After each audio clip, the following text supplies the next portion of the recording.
Hello friends, welcome to Youth Rising. This is Lindsay Law, a gathering place for families to talk about mental health. If you are enjoying these videos, please subscribe to my channel and share the link with your friends. So today what I want to talk about is validation. Now, this is a word that I've used and heard many times over the years, but I don't think I really understood it well until recently when I had the opportunity to read a book by a woman named Karyn Hall. So the reason I feel like validation really connects with mental health is because as I learned about validation, I was better able to connect with people in my relationships, and as my relationships improved, so did my mental health. So the definition that Karyn Hall talks about is really important. She talks about validation as letting someone know you hear them without having to agree or understand. Now, I think this information was really important for me because I think sometimes, we want to be right about things. We want people to know our opinion. But with validation, that's not really important. The importance is that the person knows that you hear them. And you don't actually have to agree with what they're saying. And you don't actually have to understand. And you can still help that person feel validated and heard. The other reason I see this so important for mental health is because as we're able to validate others, we're able to help them see that the emotions they're feeling are okay, and that they're able to accept them and process those emotions instead of us saying, oh, well, you shouldn't really feel like that, or why do you feel like that? That doesn't make any sense. So those obviously aren't validating comments. So the thing I learned from Karyn Hall is that not all validation is created equal, and she actually talks about levels of validation, and certain ways that we validate people will give them more of a sense of validation. And so we're gonna talk through some of those levels today. Okay, so today, guys, we're gonna talk about something called validation.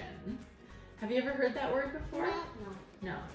So validation means that we hear someone and we don't have to agree with them or understand them, but we make sure that that other person feels heard. So the first way to validate someone else when they come to talk to you is to listen to them. Just listen to what they say and to hear them and to try and not judge them for what they're saying or give back your opinion. You're just listening. Because sometimes when someone's telling us something, we kind of think about what we're gonna say next, and we're not really listening to what they're saying. So when we're trying to validate someone and make sure they feel heard, we really need to focus on listening to what they're saying. Yeah. So we're gonna do an example, and we're gonna use this example to learn about validation. So let's say you have a dog, and let's say you have a big dog. Remember the big dog we had? And let's say you have a friend come over, and when your friend comes over, this big dog gets super excited and starts barking and jumping on your friend. And then your friend is like kind of upset and scared and is crying and runs home because it was just too much for them. In that situation, you may not totally understand how your friend felt, or you may not agree with the amount of emotion your friend had. So then you call your friend to see how they're doing. Now, if you want to validate your friend for how they're feeling and the experience they had, the first level of validation is to listen to what they say. You can just listen and give your friend your full attention. So if you're maybe talking on the phone with your friend and then doing something on the computer at the same time, is that gonna give your friend the full attention? No, so you really want to listen. Sometimes to show someone we're paying attention to them is we make eye contact with them. Yeah. And you look them in the eye instead of like looking all around, right? Not really paying attention. An example of not really listening and validating a person would be to say, well, you shouldn't be afraid. Because that doesn't make that person feel heard, right? My dog is just trying to be friendly. You totally overreacted. Is that validating? Definitely not. The second level of validation is summarizing and repeating back to the person what they said. In this example of your friend and the dog, what do you think you could say to your friend to help them feel validated? The idea with this is that we're summarizing what they said and repeating it back to them so they know that we were listening. You could say, I can see why you feel that way. Yeah, you could say, I can see that you felt really scared when my dog jumped up on you. Right? She's a really big dog. Yeah, there doesn't have to be any judgment or opinion. You can just say what you heard.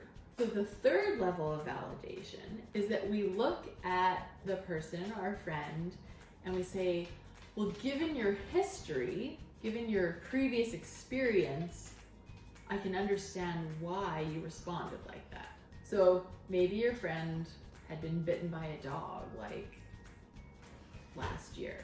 And so then when your dog got excited and was barking and jumping, that friend would maybe remember that past experience and feel scared and nervous.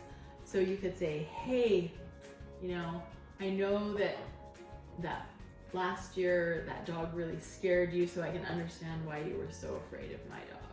Yeah. And that helps them feel validated for how they're feeling, right? So the fourth level of validation, as we look at the situation and we think, wow, most people would be scared and upset if a dog barked at them and jumped all over them, right? Most people would be nervous. And so it's understandable that you can say to your friend, wow, it's understandable that you reacted like that, because most people would react like that.